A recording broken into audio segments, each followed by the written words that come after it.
नमस्कार।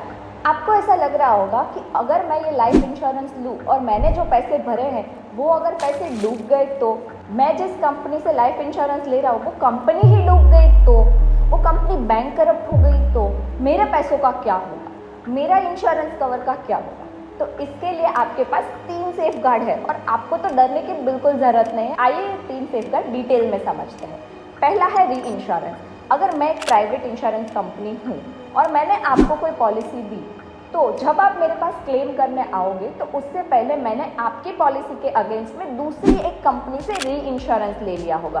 तो जब आप क्लेम करने आएंगे तो मैं उस कंपनी से बात करूंगी और वो आपका इंश्योरेंस का क्लेम पास करेगी। तो ऐसे पूरा रिस्क सिर्फ मेरा अकेले का नहीं है, आगे बहुत सारी री इंश्योरेंस कंपनी होती है। दूसरा है सॉल्वेंसी रेशियो। सॉल्वेंसी रेशियो क्या होता है? इनकी जो रेगुलेटरी अथॉरिटी है IRDAI, उसके तहत उन्होंने एक नियम बनाया है कि आपको यानी कि इंश्योरेंस कंपनीज को कुछ अमाउंट रिजर्व रखना होता है क्लेम्स देने के लिए।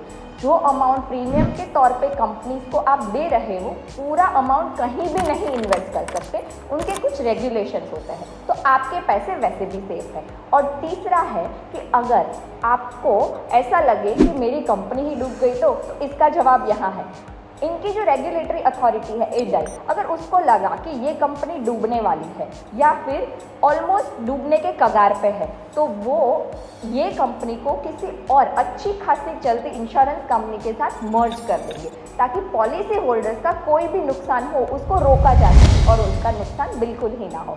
तो ऐसे ही फाइनेंस फैक्ट्स जानने के लिए बने रहिए हमारे साथ, फॉलो करिए अपने फाइनेंशियल फ्रीडम के लिए।